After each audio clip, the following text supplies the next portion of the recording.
এবং 0 থেকে y মান বড় হবে, 0 থেকে বড় হবে, তাহলে কতটুকু বড়? 1 2 3 4 5 6 এবং ইভেন ইনফিনিটি পর্যন্ত। তাহলে আমি এখানে ইনফিনিটি লিখতে পারি। আশা করি বুঝতে পারছেন। সো আরও একটা ম্যাথমেটিক্স নিয়ে ডিসকাস করবো এখন। ওকে, এখানে আরেকটা ম্যাথমেটিক্স দেওয়া আছে, f of x equal x square minus 7x plus 0। এর আগের ম্যাথটা যদি আপনারা মনোযোগ সহকারে বুঝে থাকেন তাহলে এই ম্যাথটাও আপনাদের কাছে খুবই ইজি মনে হবে। এখানে এর ডোমেন ও রেঞ্জ বের করো। ওকে, তাহলে সলভ আমরা করবো এখন। আচ্ছা, তাহলে এটাকে তো ডিরেক্টলি এভাবে সলভ করার ডোমেন ফাংশন বের করা যাবে না, তা আমাকে এটাকে আগে ভাঙতে হবে, ভেঙে একটা ফরম্যাটে নিয়ে আসতে হবে। এর আগের ম্যাথটা যদি করে থাকেন তাহলে এটাও আপনারা ওই প্রসেসটা জানেন। আচ্ছা, ওকে, এখন x square minus 7x plus 10। ওকে, এখন যদি 7x থেকে যদি আমরা ভাঙি এভাবে 5x minus 2x minus 5x minus 2x মানে মাইনাস 7x, 5 দুগুণে 10 হয় 10। তো আলটিমেটলি এটা মিড টার্ম ফ্যাক্টরটা বুঝতে পারছেন। x উভয় পক্ষে কমন যাচ্ছে, x কমন নিলে এখানে থাকবে x মাইনাস 5, এখানে 2 দ্বারা 2 যেহেতু উভয় পক্ষে ভাগ যায়, মাইনাস 2 কমন নিলে এখানে থাকবে x মাইনাস 5 প্লাস মাইনাস 5, আর x মাইনাস 5 x মাইনাস 5 দুটো থেকে x মাইনাস 5 একটা কমন নিতে পারি, বাকি আছে x মাইনাস 2। তাহলে আমাদের মেইন ফাংশন হলো এটাই, কারণ আমাদের রেঞ্জ, আমরা ডোমেন বের করতে হলে আমাকে এই ফাংশনটা এই ফর্মেটে আনতে হবে, না হয় আমরা ডোমেন বের করতে পারবো না। আশা করি একটু পর্যন্ত বুঝতে পারছি। ওকে, সো ওকে, এখন x এর মানটা বাস্তব হবে যদি এই যে something equals is greater than 0 হয়, অর্থাৎ কিছু একটা 0 থেকে সমান বা 0 বড় হবে, ছোট হবে না, যে x এর ফ্যাক্টর আর কি। তাহলে এই ম্যাথমেটিক্সে সলভ করার সময় এর আগের যে ম্যাথটা ছিল সেটা সলভ করার সময় আমি আপনাদেরকে কিছু বিষয় বলছিলাম, তাহলে সেটা মনে আছে আশা করি। এখন এখানে যে আমি দেখতে পাচ্ছি দুইটা রাশির মধ্যে দেখতে পাচ্ছি x এর মানটা, এই অংশটা কিন্তু বড়, x মাইনাস 5 এটা কিন্তু বড়। তাহলে আমরা এটাকে সাজিয়ে যদি এভাবে লিখি বড় থেকে বড়, ওকে, তাহলে বড় থেকে বড় যদি লিখি x এর মানটা এখানে 5 বড়, তার থেকে x বড়, তাহলে আমরা লিখতে পারি x is greater than equal 5, x 5 এর চেয়ে বড়। আর এখানে ছোট মানটা যদি নেই তাহলে দেখতে পাচ্ছি এটা, তাহলে এখানে x এর মানটা ছোট, এখানে কিন্তু এই রাশিটা ছোট, তাহলে যেটা হবে এই মানটা এমনিতে ছোট, x এর মান তার থেকেও ছোট, ঠিক আছে। তাহলে x লেস দেন ইকুয়াল 2। আশা করি একটু পর্যন্ত বুঝতে পারছেন। ওকে, আমি যদি এটাকে পাশে এক্সপ্লেনেশনটা লিখি তাহলে x minus 2 is greater than equal 0, এই ফাংশনটা এটা আমি লিখলাম। এখন আমি জানি ছোট এই যে মাইনাস 2টাকে যদি এই পাশে নিয়ে আসি তাহলে এটা প্লাস 2 হয়ে যাচ্ছে। ওকে, এবং এখানে আরেকটা বিষয় আছে, সেটা হলো ছোট থেকে ছোট, তাহলে x এর মানটা আর 2 এই মানটা কিন্তু এই দুইটার সাথে যদি কম্পেয়ার করি তাহলে 5 এবং 2 এর মধ্যে 2টা ছোট, তাহলে x এর মানটা তার থেকেও ছোট, তো আমরা এখানে লিখতে পারি x ইজ লেস দেন 2। ওকে, আর ঠিক একইভাবে x মাইনাস 5 ইজ গ্রেটার দেন 0, এখানে 5টা বড়, x এর মানটা তার চেয়েও বড়, 5টাকে এই পাশে নিয়ে আসলাম তাহলে প্লাস 5 হয়ে গেল, আর সমানের এই পাশে আনার পরে প্লাস 5 হয়ে গেল। এখন এখানে আরেকটা জিনিস আমাদের মনে রাখতে হবে, সেটা হলো x এর মানটা কিন্তু 5 এর চেয়ে বড়, 5 কিন্তু বড়, তবে x এর মানটা আরো বড়, আমি লিখতে পারি x is greater than equal 5। আশা করি একটু পর্যন্ত বুঝতে পারছেন।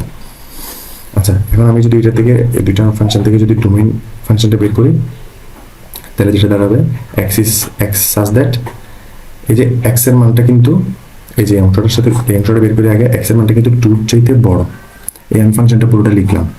লেখার পরে এখন এটা থেকে আমাদের ক্লোজ ইন্টারভ্যালটা বের করতে হলে দুটো জিনিস মনে রাখতে হবে, x এর মানটা কিন্তু এই যে 2 থেকে বড় না, x এর মানটা কিন্তু 2 থেকে ছোট, এই যে x এর মানটা 2 থেকে ছোট, তাহলে x এর মানটা যদি 2 চেয়ে ছোট হয় তাহলে আবার 2 সমান হবে, তাহলে আমি x এর মানটা যেহেতু 2 সমান তাহলে আমি 2টা এখানে লিখলাম। আবার x এর মানটা কিন্তু 2 চাইতে ছোট, তাহলে কতটুকু ছোট হবে, তাহলে এটা infinity minus infinity 2 1 minus 1 minus 2 minus 3 এভাবে গিয়ে মাইনাস 1 ইনফিনিটি পর্যন্ত ছোট হবে। তাহলে আমি এখানে লিখতে পারি মাইনাস ইনফিনিটি ক্লোজ ইন্টারভ্যাল ইউনিয়নটা লিখলাম। এখন x এর মানটা বড়, অবভিয়াসলি বড়, তাহলে এখন আবার x এর মানটা 5 এর সমান, তাহলে আমি এখানে 5 লিখলাম। আবার x এর মানটা কিন্তু 5 এর চাইতেও বড়, তাহলে কতটুকু বড়, 5 6 7 8 9 10 এভাবে 100 5000 5 লাখ এরকম ইনফিনিটি পর্যন্ত বড়, তাহলে আমি এখানে লিখতে পারি 5 ইনফিনিটি।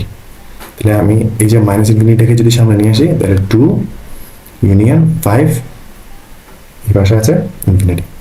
আশা করি ডোমেন ফাংশনের এটা বের করাটা আপনারা বুঝতে পারছেন। এবার আমি রেঞ্জটা বের করব, রেঞ্জ ফাংশনটা বের করব। এখন তাহলে রেঞ্জ ফাংশনটা লিখি, y equal f of x root over of x square minus 7x plus 1, ঠিক এক নম্বর সমীকরণ দিব। এখন এক নম্বরে এ এফ অফ এক্স এর মানটা ঋণাত্মক হয় না, অর্থাৎ ধনাত্মক বা শূন্য হয়।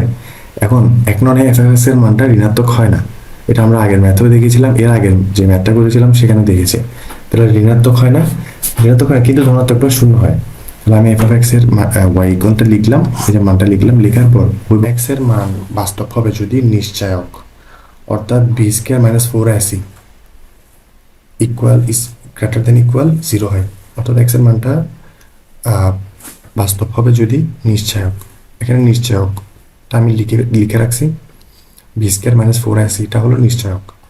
এর থেকে যখন বড় হবে বা এটা সমান হবে, এটা যদি 0 থেকে বড় হবে, 0 সমান হয়, তখনই এক্স এর মানটা বাস্তব হবে। এখন ওকে, এখন এই ফাংশনটা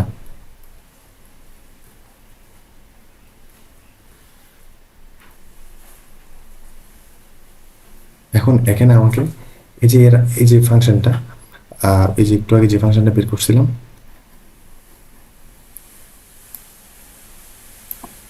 এক্স এর মানটা নিশ্চয়ক হবে। এখন এই ফাংশনটাকে আমাকে ওই যে আবার এসএসসির হায়ার ম্যাথের যে সূত্রটা ছিল, সেই সূত্রটার সাহায্যে আমরা এই ইকুয়েশনটাকে আবার ইকুয়েশন থেকে আমরা বির মান, এর মান এবং সির মানগুলো বের করবো। কারণ নিশ্চয়ক যে সূত্রটা দেওয়া আছে সেই সূত্রের মধ্যে বির মান, এর মান এবং সির মান আমাদের দরকার। তাহলে x square plus b x plus c equal 0, এটার সাথে যদি আমরা এই সমীকরণটা যদি কম্পেয়ার করি, তাহলে যেটা দাঁড়াবে, সমীকরণটা আমি পাশে লিখে দিলাম, তাহলে এটা হবে এক্স স্কোয়ার প্লাস বিএক্স এবং এই পুরো অংশটা সি। তাহলে এখানে এক্স এর সাথে এর সহগ, এক্স এর সাথে যেহেতু এ আছে, তাহলে এখানে এক্স এর সাথে এর মান হচ্ছে 1, এর সহগ যেহেতু এ নাই, অর্থাৎ কিছু নাই মানে 1 আছে, তাহলে এর মান 1। আর এখানে বির মান হচ্ছে -7। ওকে, বির মান হলো -7, অর্থাৎ এক্স এর সাথে বি, তাহলে এখানে এক্স এর সাথে বি, এখানে বির মান হচ্ছে 7 -7। আর এখানে সি বলতে এটা পুরোটাই বোঝাচ্ছে, এই পুরো অংশটাকে সি বোঝাচ্ছে। তাহলে আমি সি মানটা লিখলাম। তাহলে এখন নিশ্চয়ক কি আশা করি বুঝতে পারছেন, এবং নিশ্চয়কের মানগুলো এখানে আমরা বসাতে পারলে আমাদের ফাংশনটা বের হবে। তা আমি এখন নিশ্চয়কের মানগুলো বসানোর জন্য আমি b square minus 4ac is greater than equal 0 এটা আমি লিখে নিলাম। এখন এখানে মানগুলো বসিয়ে দিলাম, জাস্ট এটা 0 আছে।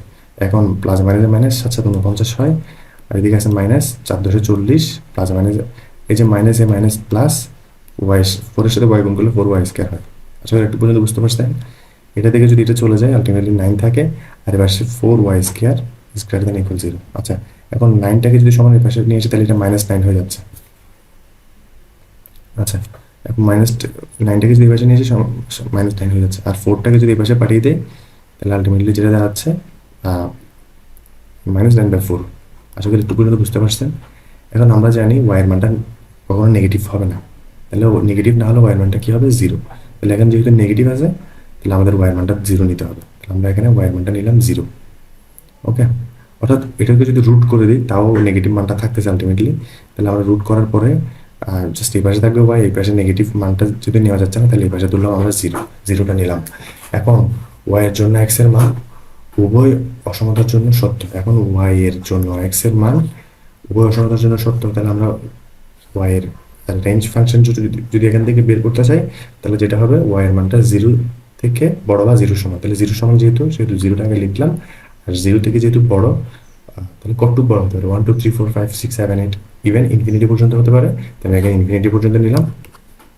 ওকে, আশা করি বুঝতে পারছেন রেঞ্জ ফাংশনটা কীভাবে বের করছে। So that's all for today. আশা করি ক্লাসটা ভালো লাগছে। যদি ক্লাসটা ভালো লেগে থাকে, অবশ্যই চ্যানেলটাকে সাবস্ক্রাইব করবেন, লাইক কমেন্ট শেয়ার করতে ভুলবেন না, এবং এটাকে আরও শার্প করে তুলুন। আচ্ছা, যাই হোক, কথা না বলে আমি মূল আজকের ভিডিওটা এখানে শেষ করছি। তার আগে ছোট্ট একটি কাজ দিয়ে দিতে চাই। আপনারা যদি এই ম্যাথমেটিক্সগুলো বুঝে থাকেন, তাহলে এই যে এখানে একটা ম্যাথমেটিক্স দেওয়া আছে, এইচডাব্লিউ দেওয়া আছে, F of x equal 16 - x square. এই ম্যাথমেটিক্সটার ডোমেন ও রেঞ্জ বের করো। তাহলে এই ম্যাথমেটিক্সটা আপনারা বের করে অবশ্যই কমেন্টে এটার অ্যান্সারটা জানাবেন, এবং আমাদের ফেসবুক পেজে, আমাদের ইনবক্সে আমাদেরকে এটার অ্যান্সারটা বেস্ট আমাদেরকে ছবি তুলে পাঠাতে পারেন। সো এই ডোমেন এবং রেঞ্জের মধ্যে যদি আরও কোনো ম্যাথমেটিক্স থাকে বা আরও কোনো ম্যাথমেটিক্যাল প্রবলেম থাকে বা কোন ম্যাথমেটিক্স চান আপনারা, সেটা অবশ্যই আমাদেরকে জানাবেন। সো আজকের মতো এ পর্যন্তই।